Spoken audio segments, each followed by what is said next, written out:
Being on time is good. Thank you. I'm Nick Miller. I'm the director of the in-town soccer program. Thank you for being here. Thanks for giving up. For those of you who did the G license course this morning, thank you for doing that. I know it was a hot morning. Thank you for being here this afternoon. The objective here this afternoon is to orient you or reorient you to what we're about as a club. And for those of you for whom this is the second or third or fourth time you've heard this, it's good. Repetition is good. Once or twice a year to hear this message is a good thing. We've done something different this time, which is we've mixed the pre-K, K, and 1 groups together. And one of the reasons I wanted to do that is so that those of you who have coached at the pre-K and K level, for example, can now share ideas and thoughts with those who are just starting. So there'll be some time for that. There's a handout on the tables, which is the same one that was available on the website. And so we'll go through that. There's some things that I want to highlight differently this year than I have in the past. And you can see that we're videotaping today. This is so that for coaches who didn't see this, they can watch it or refer to it. And so that as we grow the club and other people are involved in club leadership, they have a frame of reference for what was done in the past. So this won't be broadcast on TV. It's for the private use of our audience only. As far as I know, none of you will be recorded saying anything on camera, but your face may appear in the footage as we do this. So if you're not comfortable with that, move to the back and don't say anything. If you're okay with it, stay where you are. There are some cold drinks and bananas and oranges and snack bars at the back if you're hungry or thirsty. The water's been on for about an hour, so it's pretty cold at this point. So any questions before we start? You good to go? All right. So I'd like to start with some introductions. I'll start with myself because let me ask this. For how many of you is this your first coach meeting with our club? Great. Thank you for being here. For how many of you is this your first time coaching soccer? Good for you. All right. That's great. How many of you have already completed the G course or an E course? Some coaching course. Great. That's good. So for those of you who haven't, it's a good thing. Please do it. I think the folks who went through it this morning, those who are here, will tell you that it's terrific. It will save you from fates worse than death when you're dealing with small moving objects called children. It will help you get organized. It will help you know what to do with them, how long they can attend to things. Take it. It's a really good thing. So please take it by next spring. So I've been involved in the club for, I want to say, 10 years at this point. And I had never coached soccer before I started. I had played 1 season as a 7th grader and got involved because my son got involved, and I went to a meeting and somebody said, hey, we need an equipment manager. And all eyes turned to me because I was the only one without an assignment in the room at the time. So I became the equipment manager for the club, and I served in that capacity for 2 or 3 seasons. And then Don Hawley, who was the president, said, I'm resigning, and all eyes in the room looked at me and said, you're it. So I got promoted from equipment manager to president in 3 seasons. It was a field promotion, and I stayed in the president's job for 3 years and have been in the in-town director's job, I think, for 4. So lots of seasons. And during that time, we've built a very good team. And I'd like to introduce the person I would call the assistant general manager of the in-town program, Nancy DiRomaldo, who's at the back. Nancy, without Nancy's efforts, this program wouldn't exist because she has taken the back office of this program from largely manual to largely automated in the space of about 2 years. So the rosters you get, all the organizational stuff, all the website stuff has largely been created on her watch. And I want to thank you again for all of the work you do and the many nights you don't sleep as we get prepared for the season. She is a gem and literally stays up nights and sleeps very little for the last few days before this meeting to make sure that all of you have the rosters. It's a very tough job, and she's executed it wonderfully. So thank you for that. And she'll be speaking to you later about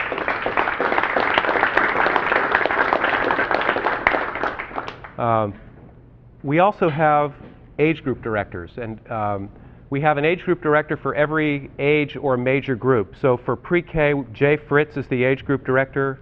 Jay, are you here? Not here. Rob Byer is for kindergarten. Gail Bernardin is doing 1st grade. Carol, you guys don't care, but Carol Ackerman, Penny Driscoll, Tanya Hellman, Tim Reardon, Nancy, Joel Cohen, and Rob Morrison finish out that group. The age group directors are your first point of contact. If you have a problem or a question, you go to the age group director. And that's important for two reasons. One, if there's a lot of questions, you'll get a response back faster from the age group director than you will from me or Nancy, certainly from me. It takes me about 24 to 30 hours to respond to any email at this point, and particularly during this week and next week. So your age group director first, then Nancy, and then me. Secondly is that the age group directors in general have had several seasons worth of experience coaching or being part of the program. And so they're a pretty good resource for you, just fresh off whatever you're doing. Typically, they have coached a grade or two and then moved into an age group director role. So they're very current with whatever's happening in that age group level. So they're an excellent resource for you.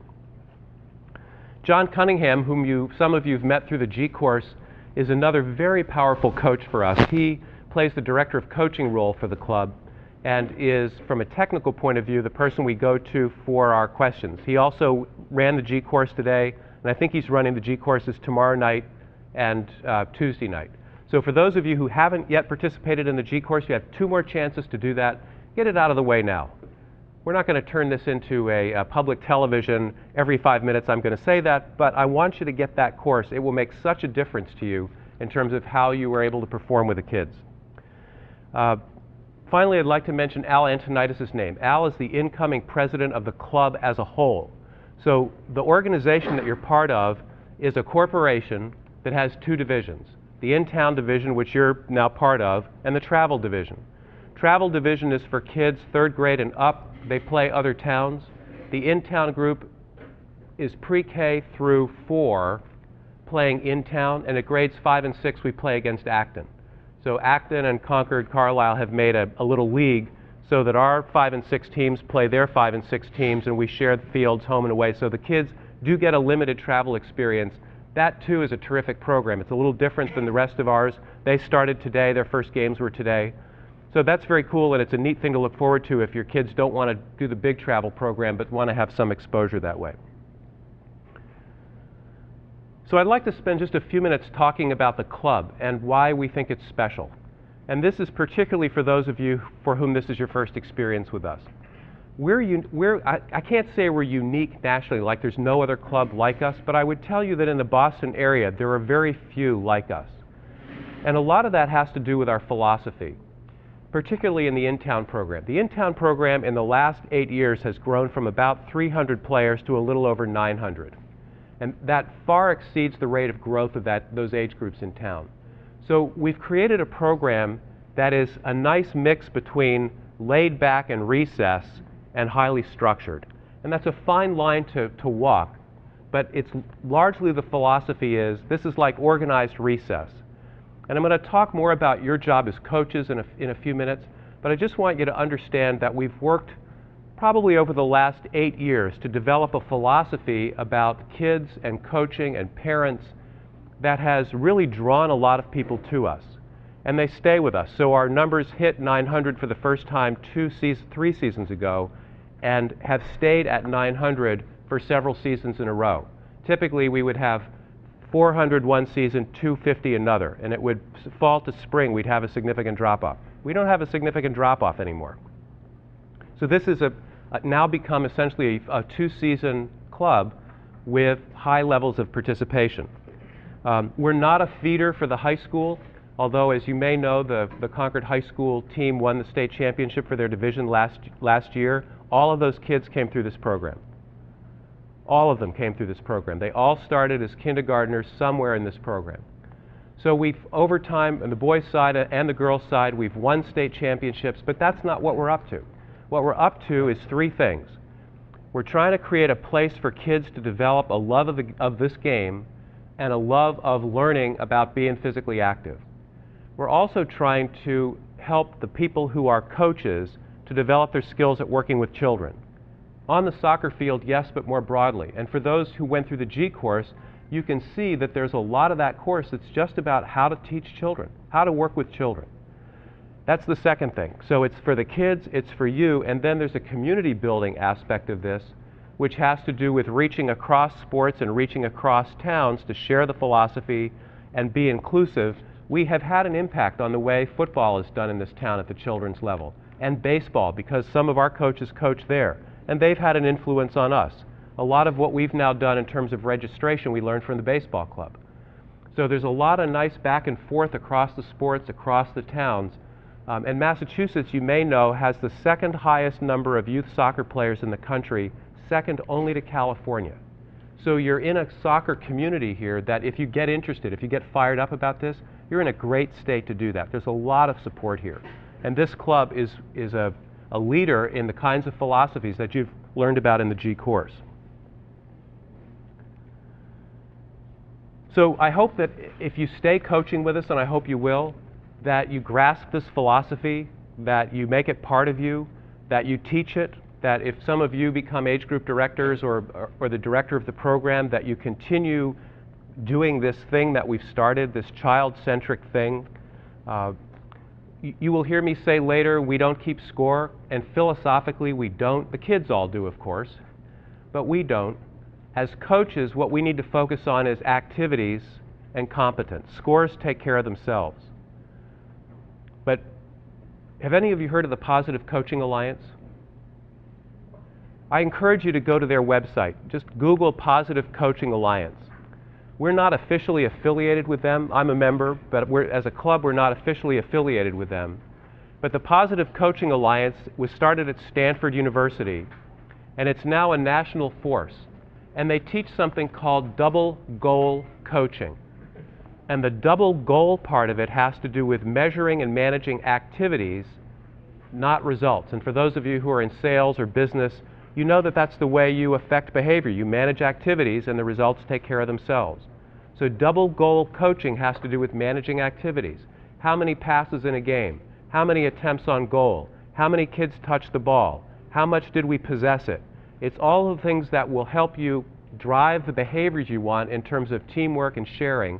And the Positive Coaching Alliance has a terrific set of resources and a philosophy that we're aligned with, but will give you a different point of view than the one we espouse. It's two sides of the same stone. The other thing that I encourage you to do is to buy and read a book called Just Let the Kids Play.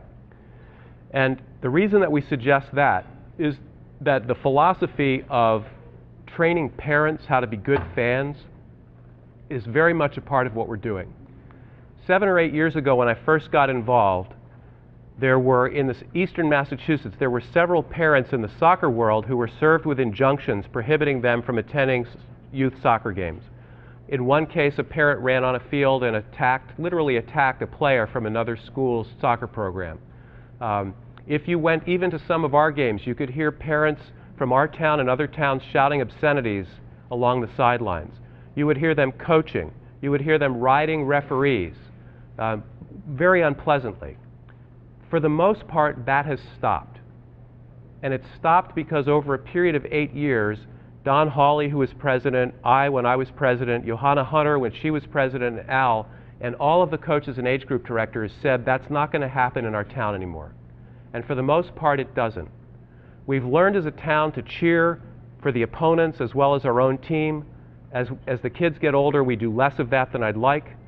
But at your level, one of the things that I want you to train parents to do is to cheer both sides. If there's a game going on, you cheer both sides. There are kids, there are Concord kids, and we're about developing kids in this town. It's not about whether the Thunderbolts beat the Lightning. It's about, did the kids have a good time? Did they go home feeling happy and well supported?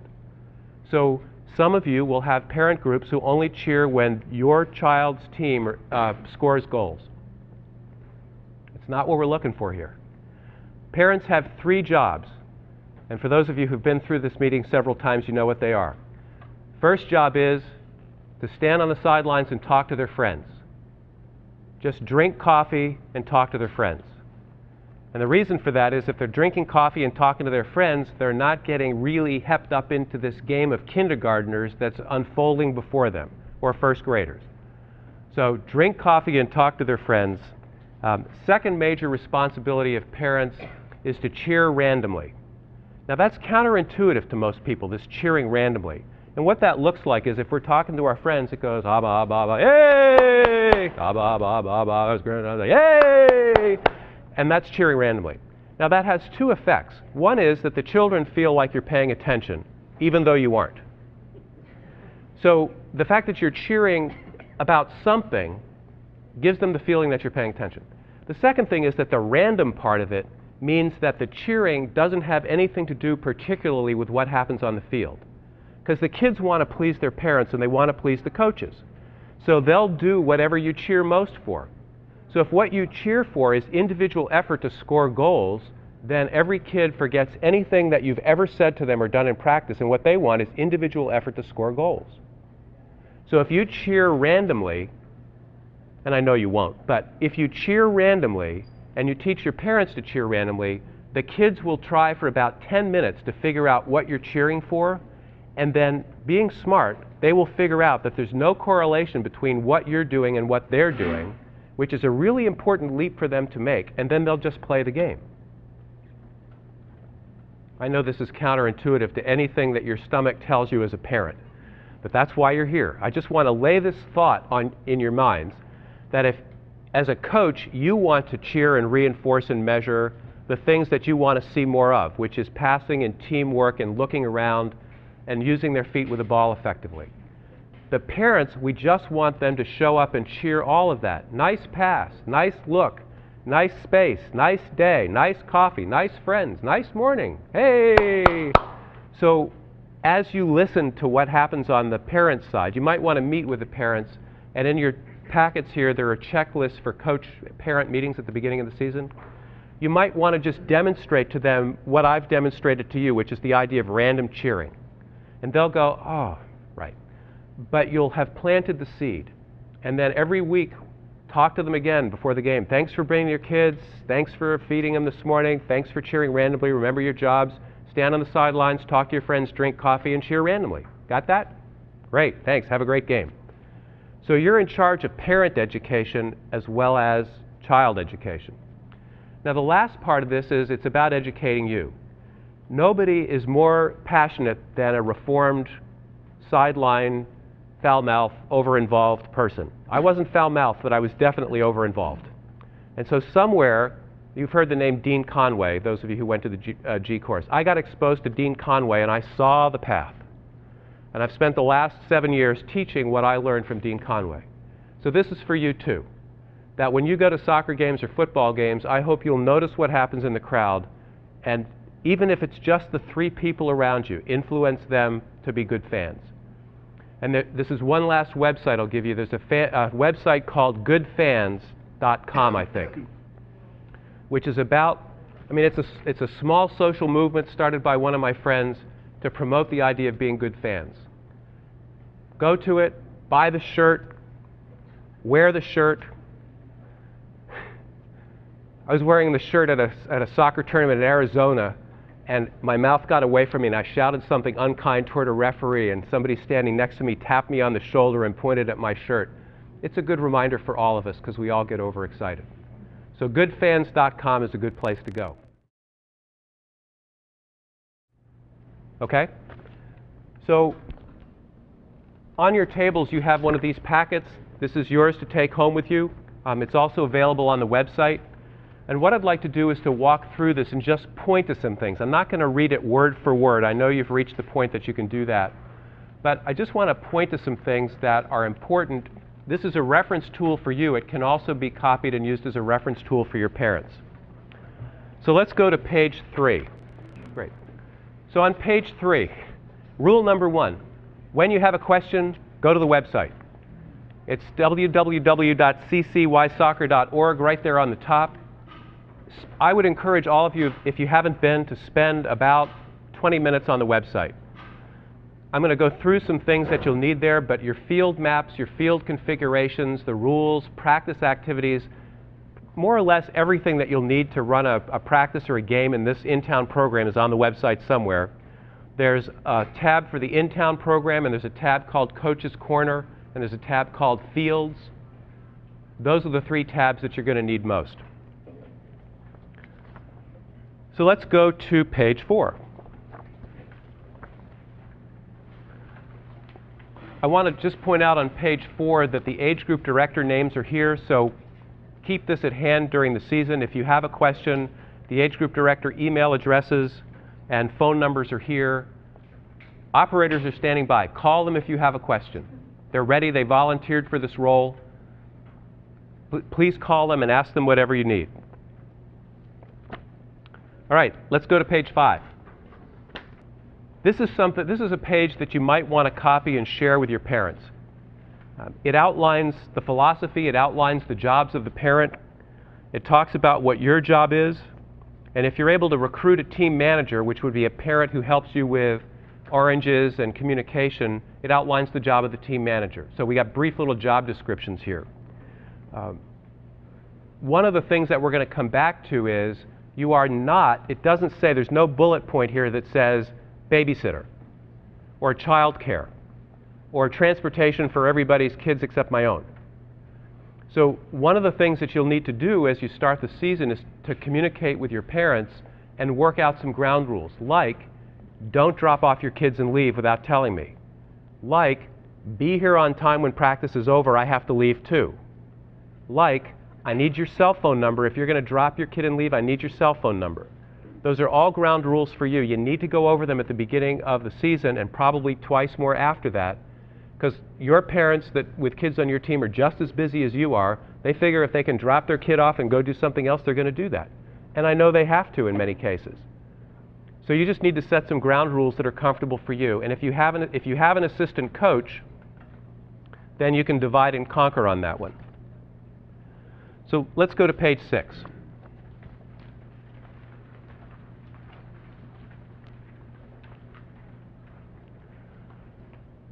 At the top of page 6 are some guidelines which, for the G-course graduates, should look familiar.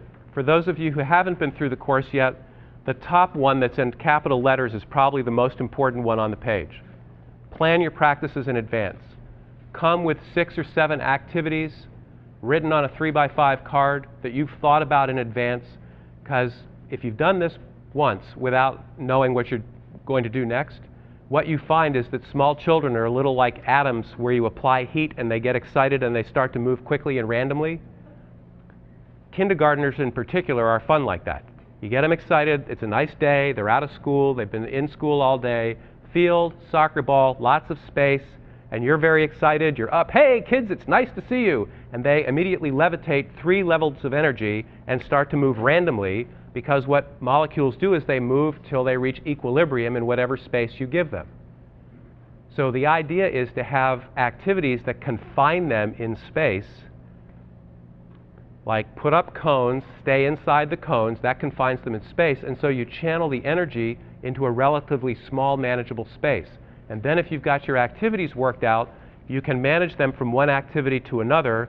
Each activity is about 5 minutes. They're doing one, you set up the next one. So if you have questions about that, we can stick around or go to the G course tomorrow or Tuesday night and you'll get everything you need.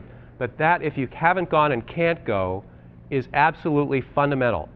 6 activities, plan them out by time, put the kids in a confined space and work them there until they learn what the expectations are. The others are also right out of the G course. No lines, everybody's moving, the kids are having fun, and there's some live game scrimmage. If you'd like additional resources, the club purchased books and videotapes that are in the Concord Public Library. Several years ago, we spent a lot of time and money thinking about what would be good, so there's plenty of resources there. If you've been out on AOL.com and put in Youth Soccer Coaching Book, and you got back 5,000 entries or whatever it is, there's a lot of material out there now for coaching soccer. The G license course, as it turns out, is a nice synopsis of all of that. So I encourage you, it's tomorrow and Tuesday night. Go to the Mass Youth Soccer website and sign up. Expectations for games. For those of you in pre-K, could I see the pre-K hands? Okay. So for pre-K, your format's going to be a little different. In the pre-K format, what we encourage is set up 4 or 5 stations where the kids are going to do one activity at a station. Like they'll play Pac-Man at one station, knock the dinosaur off the rubber cone at another station, Pirates on another station, whatever your games are. And then one of the stations is going to be a small-sided game. And that'll be maybe 5 or 10 minutes. So that the entire pre-K experience, 5 activities at 5 minutes, 5 minutes rest, 10 minutes of a game, 45 minutes you're done. For kindergartners and up, the format is on Saturdays, you go to the field wherever you're having the game. You get 10 or 15 minutes to warm up and get reacquainted with each other, and then you play a game. And we're going to talk about game length in a few minutes. But for kindergarten fall season, how many of you are kindergarten coaches? All right. For you guys, remember, the thing for you to remember is this is like managed recess. So not a lot different than what happens at school. You play 3-a-side, you're going to use pug goals, you lay out a field with cones and discs, and largely at kindergarten it's just about keeping the kids moving and generally in the right direction. So you could be saying things like, oh, pass over here, let's all go this way, or no, let's go that way, sort of directionally. You're under no obligation to have anything that looks like soccer happening on the field, other than that it's 6 kids with a ball moving in a swarm in a confined space. It doesn't matter. It's fall kindergarten soccer. The idea is that they're excited enough that they want to come back in the spring. And you'll be amazed after 6 or 8 weeks of showing up on Saturdays and seeing you and having this gentle sheepdog kind of coaching that you're going to give them on the field, they'll have figured it out by about week 5. So by about week 6, it's going to start to look like soccer. But don't expect it to look like soccer in weeks 1, 2, 3, or 4. It's about, particularly if it's warm like this, it's about having some fun and having some orange popsicles afterwards. You know, Mom doesn't like me to have popsicles, but I get popsicles when I go to soccer. I really like soccer. Soccer's good. That's what the first several weeks of kindergarten soccer are about. So if you apply the lessons that you learned in the G course, which is Sunday and Tuesday and today, and you keep the kids moving and you keep them well hydrated and you give them popsicles, they're going to love you, they're going to love this game, and they will sign up to come back in the spring. So that's what we want for games. After that, so for spring kindergarten and for first grade and beyond, coaches are on the sidelines, and what you're doing largely is substituting and making sure that the kids are well hydrated. So you set up however you're going to do your substitutions. At kindergarten and first grade, there are no referees, so one coach will go out on the field and generally keep order. Don't use a whistle if you don't have to. One of the questions that typically comes up is, do they have to play with sidelines? Yes. Even at kindergarten, we play with sidelines. The game of soccer is different from recess in that there are sidelines. But that's pretty much it.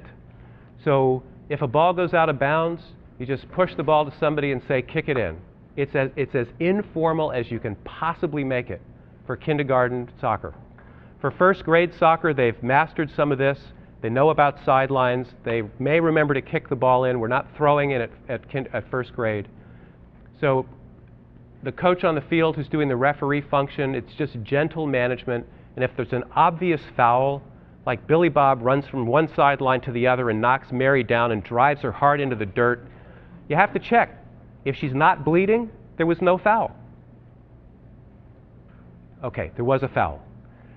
So if that happens, you have to pull Billy Bob aside, pour some water on his head, say, sit down for a few minutes, and the game continues. I was just checking to see if there were signs of life among you. But if there's a blatant holding, pushing, kicking, spitting, punching foul, then pull the child aside and say, no. And then let the game go on. So no penalty kicks, no free kicks, just stop the ball wherever it is and keep playing. At second grade, which is not this group, we start to change those rules and it starts to look more like formal soccer.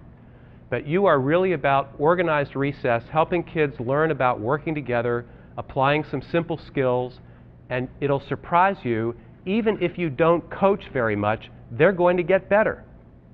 It's just amazing. If you don't coach very much, they'll get better. And they're going to get better because they're showing up and kicking the ball a lot. Now at pre-K, no practices.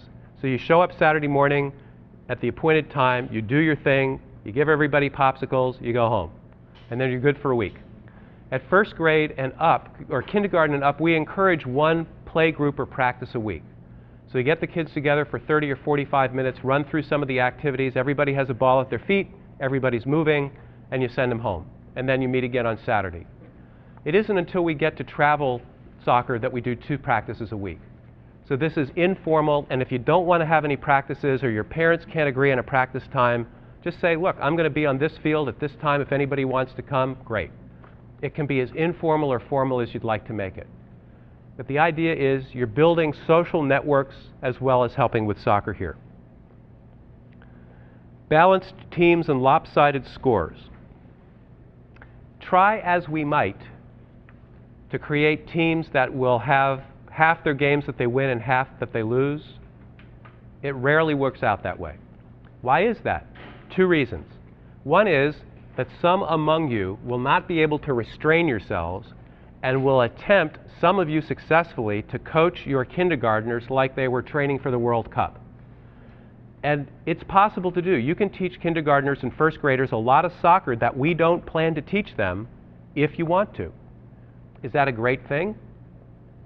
You know, personally, I'm a little queasy about that, because the emphasis of the program is having fun with friends playing soccer, and it's friends and fun that come before soccer.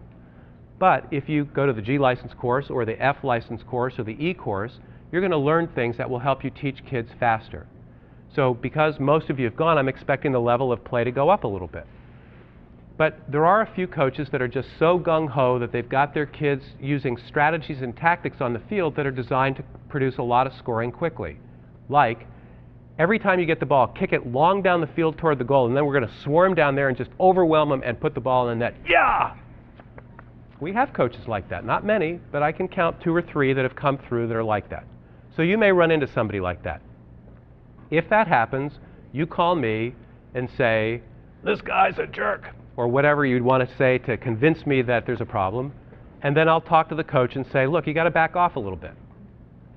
The second thing that might happen is that, particularly at kindergarten and first grade, you may have kids who are great athletes, and we got 4 of them on one team and 1 of them on another team. So what will happen is the team with the 4 great athletes is going to overrun the team with 1 great athlete. So at pre-K and kindergarten and first grade and second grade, what we say to the coaches is, change the teams. Yes, you came in as thunderbolts and lightning, and yeah, you were scheduled to have a game, but if you've got a lopsided game, which means that the score is now 6-1 and we're 5 minutes in, call a timeout, go talk to the other coach, say, we concede the game. Now, can we shift the kids around so we can play some soccer and have some fun? And theoretically, because that coach also came to one of these meetings, they should say, yep, sorry that happened, let's switch the kids around, let's play some soccer. So that's the objective. You can change the configuration of the field. You can have one team that's shooting at 4 goals and the other team that's shooting at 1. I know none of you would ever do that, but it's within the realm of what we're doing here. You can change the shape of the field. You can change the number of players on the field. You can change the rules about what's a legitimate score. You can change anything you want. Just make sure that the score doesn't end up to be 6-2, 10-1, 5-0.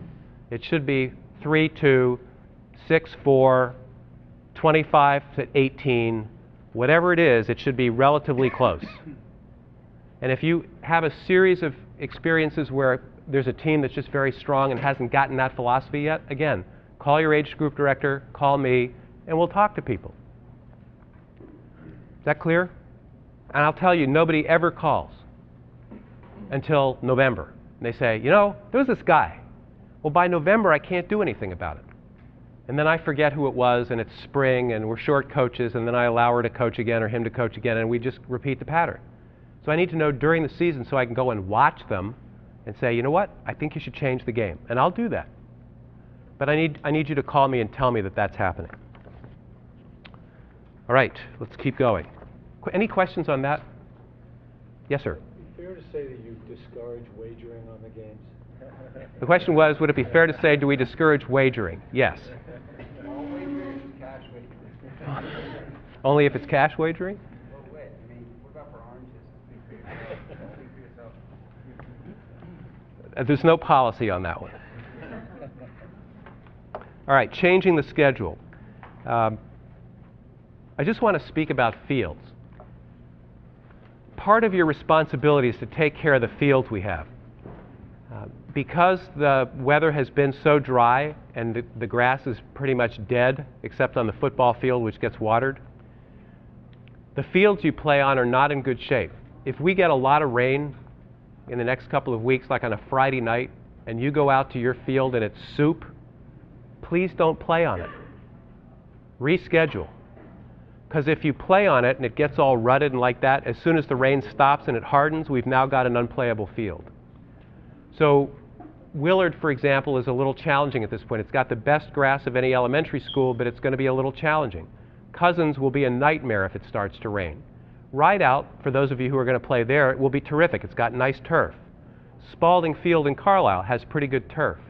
But Sanborn and Willard and Cousins, Ripley, maybe, there's some question marks there. So just be smart. If you step on the field and it's really gooey and ucky, either find another place to play or just come back the next day. We've really been pretty successful preserving the field, so just ask for your help in that regard. Since it says here, if fields are muddy or very slippery, don't play. If there's active rain falling, don't play. So here's the deal on active rain falling. If it's pouring so hard you can't see 10 yards down the field, I wouldn't play. If you've got a light drizzle that's on again, off again, as long as the field's okay, play. If you've got a moderate rain and it's warm and the kids are okay, play. If it's November 3rd and it rained the night before and froze on the field and is raining and sleeting now, and your kids say, come on, let's play, it's the last game of the season, come on, then play. But it's the last game of the season. I've done that. It's really cold and nasty. You know, you get through about 10 minutes and the parents say, what did we do this for? And the kids are having fun while they turn blue and the brownies are freezing. I would say call it off, have the brownies, go home, celebrate the season. But up to that point, if it's warm enough, sure, play in the rain. It's a gas. Just watch out for the squishy fields. If we have thunder, don't play. Let me repeat that. If we have thunder, if you hear thunder, get off the field. Even if you don't see lightning, get off the field. You don't have metal lacrosse sticks in your hand, which is a good thing. So children are short lightning rods, and we don't want anybody experimenting with that. Everybody good with that so far? So, 3 jobs of a parent. Stand on the sideline, talk to their friends, drink coffee, and cheer randomly, right? All right, let's go to page 10. I'm going to ask Nancy to come forward and talk to you a little bit about practice fields. Let me just start that process. Remembering that it's kindergarten and up that get together once a week to practice. At kindergarten and first grade, you practice at your schools. Second grade, you can practice at Willard. You'll be able to, in Concord, you'll be able to practice at Spalding. We'll give you a handout that has the times that the field is available. And you can practice at Cousins. You can practice at Sanborn. Now I'm repeating myself, I forgot. Willard, Sanborn, Cousins, Rideout, or any of the school fields if you can find space. So we have 105 or 110 teams. So you may have to share space with people. Now at grades 3, 4, and 5, and 6, which isn't you, we're going to assign practice times. But for you, it's pretty much show up whenever you want to show up, talk to each other, share the space as best you can. There will be goals for grade 2 at Willard and at Spalding. You're going to use your Hud goals so you can set up anywhere. So your practices should run 45 minutes or so. When the time changes, you'll probably stop having practices because it'll be dark. But up until the time change in October, you can practice after school. You can pretty much practice till 5:15 or 5:30. So I want to turn to what would be page 11 in your book, in your handouts. It's not a numbered page, but it says Game Characteristics by Division. And I just want to review with you quickly what the expectations are for the games, because it's been a source of some confusion in the past. For pre-K, I talked about the 10 to 15 minute game that you might have as one of the stations. As you start the fall season, 15 minutes is going to be a long time. Start short. If they're still going strong after 5 minutes, then make it a little longer. But I would say don't wear them out the first time. Give them a little taste, see how they do. If it's a hot day particularly, Just keep it short, keep it moving, have it be fun so they want to come back. You know, there's nothing fun about an exhausted pre-K student going home and saying, you know, I never want to go back there again. So keep it short. For kindergarten, we've recommended on this sheet 12 to 15 minute halves, 5 to 8 minute intermission. You're playing 3v3. So particularly if it's a hot day like this one and it were your first weekend, I would sure shorten that up a little bit. You could always play 3 halves, or 3 periods. Play 3 5-minute periods with 2 breaks. The point is, test them out a little bit, see how they do. It's your first weekend, it's their first weekend, so just go easy. And talk to the other coach, see how his or her kids are doing. The field size, you're going to lay out the fields yourself. So you'll use the cones and the discs that'll come with your equipment package, and just mark off something that's roughly the size of what we've said here, 14 by 20 yards. Now if you've got kids that are runners, they've been running all summer training for kindergarten soccer or first grade soccer, and they can run up and down the field and they aren't breaking a sweat, make the field larger. If they were quietly sitting doing needlework all summer and they can't run to save their lives, make it smaller and shorten up the time. Again, you can change anything. The point is to give the kids a good experience. For grade 1, you're playing 4v4. Notice that the time is about the same, 12 to 15 minute halves, but the field is a significantly larger field. There's a pretty big difference between 30 yards and 20 yards, even though it doesn't look like much. When you're charging up and down in a swarm, it's a lot of distance. So again, you can make the field whatever size it makes sense to make it, but that's the recommended size. You're all using pugs. You're all going to use number 3 balls, which are small. None of you will have goalkeepers. Now, this is a source of some contention. I just want to spend a moment on this. Goalkeeping is defined as planting a child in front of the goal and they don't move. And it may be the child's decision. It wasn't your decision, but the child is a defensive child. My child happened to be one of those. Hated the other team to score. So whenever the ball changed hands at the far end of the field, he would sprint back and plant himself in front of the pug goal and wait for whatever happened. That's not the idea. The idea is that the kids 3-on-3 are sort of working together as a swarm. So if you have a child that's oriented that way, it's a good instinct, and he or she may grow up and be a world-class goalkeeper at some point, but good goalkeepers are also good field players.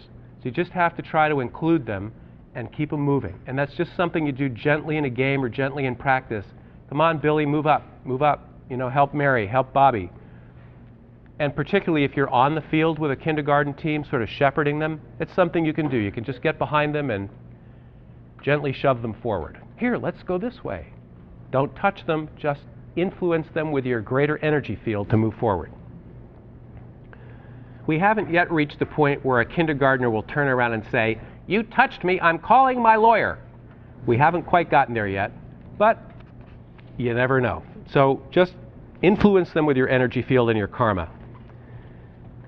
So again, you can do any of that. No keeper, there's no ref, there's no throw-ins and no headers. We start that at 2nd grade and above. Is that okay with everybody? Do you have any questions about the configuration, the rules, the field sizes, any of that?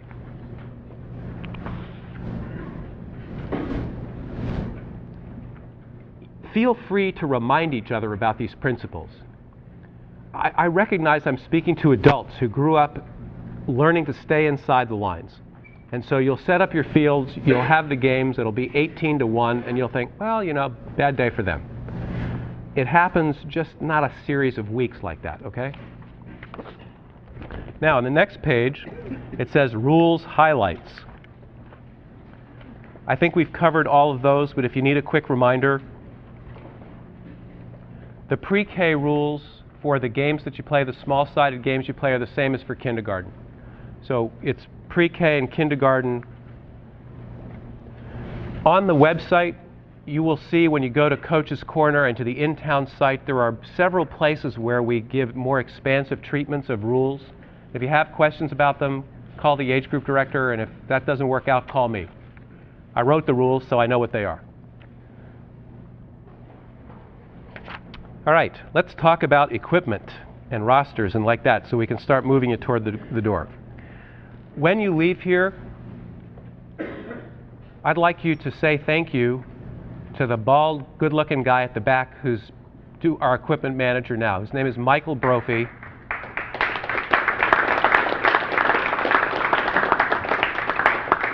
Michael lives in Easton, Maryland. And he comes back here, he's come back here for the last 3 seasons to do our equipment for us.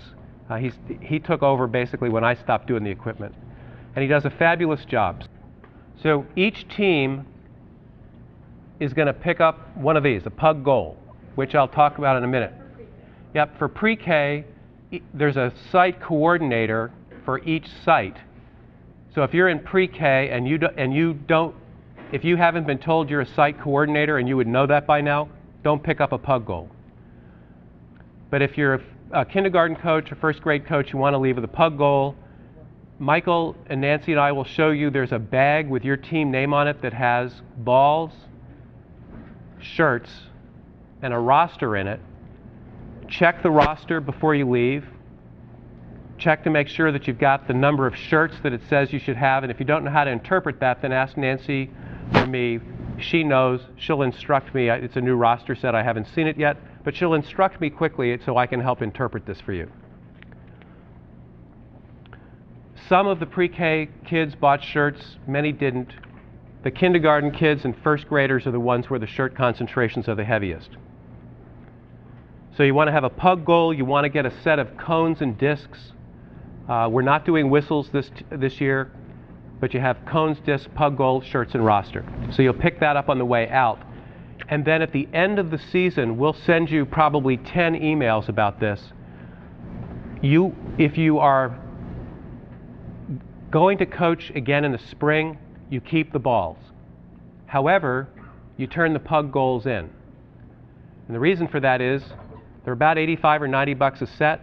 We look at them through the winter. We discard the ones that are ripped up or broken, and we resupply. So we want to get all the Hud Goals back. If you're going to coach again in the spring, you can keep the balls, you can keep the cones and discs, and then in the spring you'll use those again, and we'll resupply you with Hud Goals.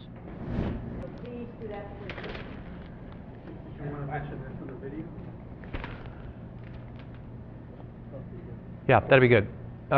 If you haven't done a Corey check for the soccer program, then you need to do that. Even if you've done it for another organization, you have to do it with us because MISA checks their database of Corey forms completed against the club lists, and if we've got mismatches, then we got to fix that. So if you haven't done the Corey form for us, then you need to do that. Yep. So I'm now going to do the Hud Goal demonstration just for those of you who aren't familiar. This is a Hud Goal. And when you set it up, it looks like that. If you get one that's not too beat up, it's going to have 3 pegs, one at the front left, one at the front right, and one at the back. I encourage you to peg it into the ground. That would be a problem today because the ground's so hard it won't go in, and so don't break the pin trying to push it in. But if the ground is reasonably pliable, just stick it in, and that's useful because when the kids run into it, it'll stay where it's supposed to be as opposed to going all over the field. Now the hard part about this is folding it up. This is my favorite part of the meeting. So the way they fold it up is you stand in front of it, and with this one at least, the Hud Goal sign is staring me in the face. So you pick it up, you pull it in, and then you may notice I'm holding my thumb forward on this one and my thumb backward over here. And what I'm going to do is I'm going to do an inside out. I'm going to twist it in together so that it ends up looking like that. Now, some of you have more strength than I do, and you'll do this and you'll be doing it the wrong way, and you'll do it and it'll bend and then it won't spring back. Not a good thing. So if you get a lot of resistance, you're doing it the wrong way. Because if I tried to do it, watch it. If I try to do it this way, it's not going. Now I can make it go. I couldn't make it. My wrists aren't that strong. But there's a fair amount of resistance here. So if you get that resistance, don't force it. Just go, oh, it goes the other way. And then turn around, and it's inside out, like that. Now, the other thing is these are springy, so if you just happen to let go of this, it would hit any small child who happened to be standing next to you. So there are Velcro straps. This one actually doesn't have one. There's supposed to be one. Velcro straps for you to hold it together at the top so that it won't spring open. In fact, it's here. So then the last hard part is putting it in the bag, because you have to put 2 of them in the bag. They go in point first, one at a time. And it's a pretty tight fit. So the other thing I'd ask you, since these are, you know, 95 bucks a set, is don't go like this and rip the bag, because these are a real pain to haul around without the bag, I'd have to tell you. So you just put one in, then you slide the other one in, or if you're big enough to do 2 at once, you can do 2 at once. And then the zipper should just very easily close. If it doesn't easily close and the mouth of it looks like this, if you put the goals in and the mouth of this bag looks like this, you did it wrong. It shouldn't look like that. It should look like this. I get about 3 of these back a season where somebody's forgotten all this and they just went, and then I've got to replace it. So if you want lessons afterwards, I do private lessons, $5 a try. You know, it's a fundraiser for the club. Come on up, I'll be happy to help you with that. Cones are easy. You just stuff them back in the mesh bag. All right, I want to talk about medical stuff, a couple of policies, and then I'm going to send you on your way. Medical stuff. This year, for the first time, thanks to a new system we're using, we're going to give you whatever medical information we got about the kids. That's a useful thing. I encourage you to read it. It's particularly important to know if you have an asthmatic, for example, diabetic, anything that the condition could change suddenly. Allergic to bee stings or insect bites. So in addition to whatever we give you, I'd encourage you to talk to the parents, you know, at your first practice or when you call them up to introduce yourselves. I'd encourage you just to ask, are there any special conditions about your child I should be aware of? Now, some of those may be physical capabilities. Some may be mental processing issues. We have several kids in the club who are autistic. They're high-functioning autistics, but they are autistic and have some limitations.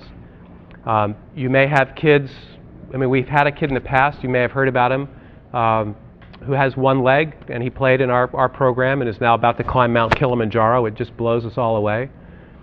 Nick Calabria. So just find out a little bit about the kids. And particularly, if you've got a kid with a condition, that parent needs to be with the child. And you should have a cell phone that works and 911 programmed. This sounds overdramatic and theatrical. It kind of feels that way to say it to you, but you don't want to be the coach that couldn't find the cell phone when a kid dropped over. So if you have a child with a condition, find out about it, find out what you need to be aware of, and then make sure the parent is there to support you. I'm not expecting you to do CPR on kids, and I know you would if you needed to, but find out what you need to find out. Second thing is, I'm not expecting you to be babysitters for kids who have significant behavior problems. You know, there are some, and some of them are just, it's like the first couple of weeks and they settle down, and others of them, they're just wired that way. The parents may not tell you that. So if it turns out that you have a child on your team or a couple of children on your team who are big behavior problems, like you can't run a practice because you have to be sort of corralling them, your first point of contact obviously is with the child to see if there's something you can do differently, or, you know, timeouts and like that. And this is spelled out in the packet. There's a whole policy for dealing with disruptive players, but I'm just giving you the highlights. The second thing is with the parent. You know, Billy Bob's really causing a problem for us. Is there something I could do differently, or could you come and help me in practice keep Billy Bob under control so we can run a practice? If the parent blows you off, then you go to me or the age group director. And then we just go talk to the parents and say, look, can you collaborate with us a little bit? We'd like Billy Bob to play soccer here, but we got some problems. So once every 2 or 3 seasons, we have one of those. If that happens, don't be a hero. We've had coaches try to be heroes. It's not pretty. They get upset. The other kids are upset. Just come and tell us about it early so we can work with that. The last thing I'd like to mention has to do with our don't be alone with a child guideline. With your child, absolutely. But we live in a time where it can be a little risky for you if you're alone with a child. So we encourage, if you don't have an assistant coach, have a parent stay with you at practice. If a child is left, parent hasn't come to pick the child up, I mean, if you know the family well and you're good friends and you've had the child and like that, fine, take the child home. But I really just offer you the caution that kids say things, parents misinterpret things, it can be ugly. We've never had that happen. I just want you to be aware that the club has a policy that says, don't be alone with a child unless you're the parent. Have another adult present. Just don't take any chances. I hope that would never happen, that anything would come up, but if it does, just have yourself protected. And unfortunately, guys, this applies more to you than to the women here. So there's an article in the Wall Street Journal a couple of days ago about current views of men as predators and on and on and on. I hope you're not predators. I bet you're not predators. But who, parents, I don't know, just take care of yourselves. Take care of yourselves. And don't put yourselves in a position where you could be compromised. Do you have any questions about the medical piece or the, be with another adult and children piece? I feel like I'm reading you your Miranda rights here, but I can't let you go without saying these things. The last thing I'd like to cover is first aid. So the story on first aid is, as a club, we don't provide you with first aid kits. It's useful to have. It's useful to have some Band-Aids. It's useful to have, antiseptic wipe. It's useful to have ice at the field. At kindergarten and first grade, the worst that typically happens is a bruise or a twisted ankle, and usually not even that, where they'll fall down and cut their knee. So what I would encourage is either you do it or you ask the parents to chip in and get some Band-Aids, some antiseptic wipes, an ice pack, just some simple stuff, and have it at the field with you. If a child falls down and cuts their knee, first choice is the parent takes care of it. If that's not workable, you take care of it. Just swab them off, put a Band-Aid on it, and then tell the parent as quickly as you can. If for some reason you have a significant health situation, like somebody has an allergic reaction, a leg is broken, an arm is broken, a finger's broken, a nose is broken, two kids collide, please call me and tell me about it as soon as you can. Because I will call the family as soon as I get your call to find out what's going on and to take whatever actions we can to support the family and the kid. We haven't had any significant injuries at this age group in a long time. We've had a situation where two kids ran headlong into each other, head-to-head, face-to-face contact several years ago, and that turned out to be pretty painful for both the kids. For the most part, they don't want to collide at this age, so it rarely happens. But if it does, just call me so I can be involved in it. So on that happy note, it's always good to end on an up, right?